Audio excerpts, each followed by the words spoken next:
Voltamos, muito bom dia, hein? 10 horas 3 minutos, 10 horas 2, na verdade, quase virando para 10 horas 3 minutos. Voltamos e com um assunto tão importante para o debate da sociedade, quando existe uma operação policial e ocorre a morte de alguém por uma bala perdida. Ou seja, você não tem certeza se saiu do policial, se saiu de alguma outra pessoa, um bandido e tudo mais. Quem é que tem de bancar por essa morte? Quem é que tem que indenizar essas vítimas? A polícia, ou seja, o Estado? O Supremo Tribunal Federal deve concluir hoje o julgamento que vai definir de quem é essa responsabilidade pela morte de pessoas por bala perdida em operações policiais. Thaisa Medeiros é quem vem contar pra gente como é que tá o julgamento, como é que tá esse placar. Nos conte tudo, minha querida. Bom dia. Oi, Elisa, bom dia para você, para todo mundo que está nos acompanhando no live. Olha, esse julgamento já está em andamento, ele termina hoje às 23 horas e 59 minutos. É um debate importantíssimo e a gente já tem aí algumas posições que foram colocadas lá no sistema do Supremo Tribunal Federal que a gente já pode aqui começar a entender a maneira que os magistrados pensam. Vamos lá, para a gente entender junto, o placar está em 2-5, 2 favoráveis e 5 contrários, sendo que existem 4 posicionamentos diferentes entre os ministros. O ministro Edson Fachin, que é o relator, e a ministra Rosa Weber, que se aposentou no ano passado, concordaram e reconheceram que existe responsabilidade do Estado em relação a essas pessoas que foram vítimas de balas perdidas e que, por isso, mesmo que não exista a conclusão de onde partiu o disparo objetivamente, é preciso sim que exista essa contrapartida do Estado. Já Alexandre de Moraes entendeu que a responsabilização pressupõe que exista uma comprovação de que a bala realmente partiu ali de uma operação policial, uma operação militar, de lutas, aí, de batalhas contra pessoas do crime organizado. Então, de fato, teria que ter essa comprovação em relação a essa bala perdida. Já André Mendonça e Cristiano Zanin apresentaram votos que admitem a responsabilização por parte do Estado, desde que existam realmente alguns critérios, alguns indícios de que essa bala perdida veio dessa operação por parte do Estado. Toffoli acompanhou Mendonça e Luiz Roberto Barroso acompanhou Zanin. Então, nesse momento, o placar está dessa forma.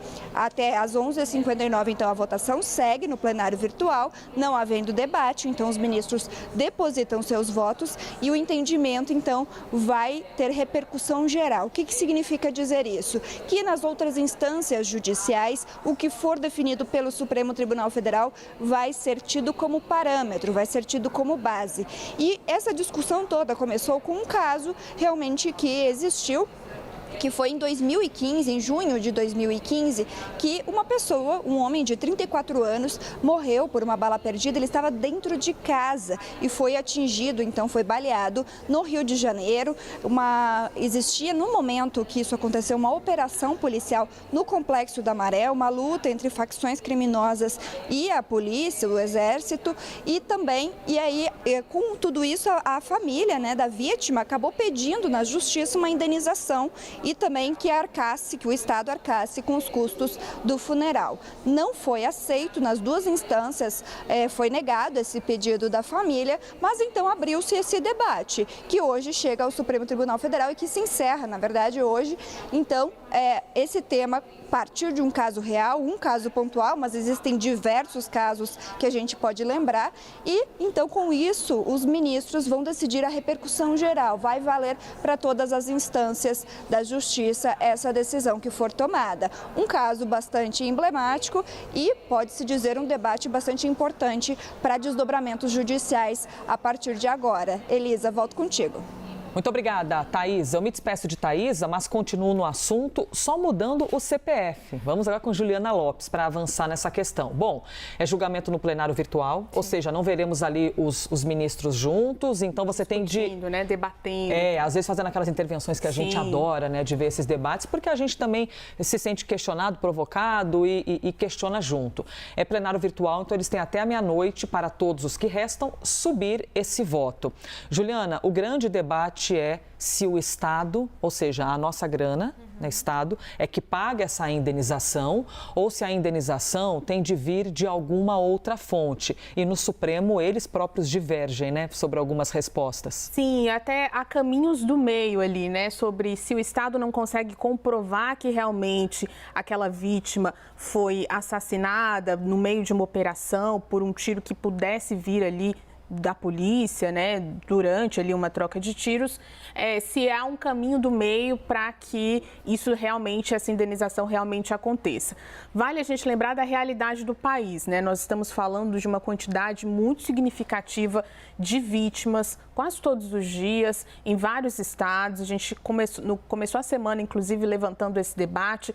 Há um levantamento de vários especialistas que trazem isso, principalmente do Instituto Fogo Cruzado, que faz, inclusive, um monitoramento e a contagem de vítimas de bala perdida no Brasil todos os dias. Em janeiro de 2024, só para a gente entender, 43 pessoas, segundo o Instituto, foram atingidas por bala perdida. Eles fazem um monitoramento ali das regiões do Rio, Recife, Salvador, Belém, que são os lugares onde isso mais acontece. 5 vítimas morreram. A gente tem uma quantidade muito significativa de crianças vítimas de bala perdida, crianças que estavam indo para a escola ou mesmo dormindo dentro de casa e em meio a uma operação policial são assassinadas ou são baleadas e ficam em estado grave nos hospitais. Então, a gente está falando de uma possibilidade do Estado ter que indenizar uma quantidade muito significativa de pessoas, né, de brasileiros, todos os dias, se realmente houver uma repercussão que traga aí um caminho para que essa indenização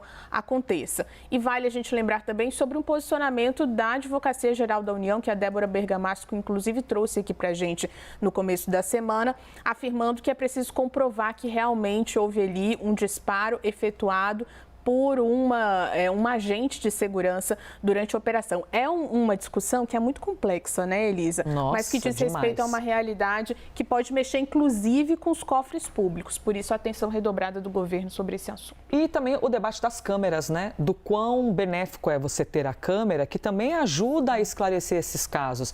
Por qual motivo a dúvida de onde surgiu a bala perdida, quando às vezes essa bala possa eventualmente surgir de alguém da corporação? Para a pessoa que perdeu alguém, para esse mãe, para esse pai, você perdeu, você enterrou, é uma dor que você não tem como tirar. Mas amplia a dor quando você não tem nem o direito à resposta, né? Nem o direito de saber o que aconteceu exatamente. E tem um ponto muito importante que é essa repercussão geral, fazer uma pressão sobre a perícia que precisa ser feita em todos esses casos. A gente está com uma operação agora no litoral de São Paulo em que está sendo feito esse questionamento nesse momento.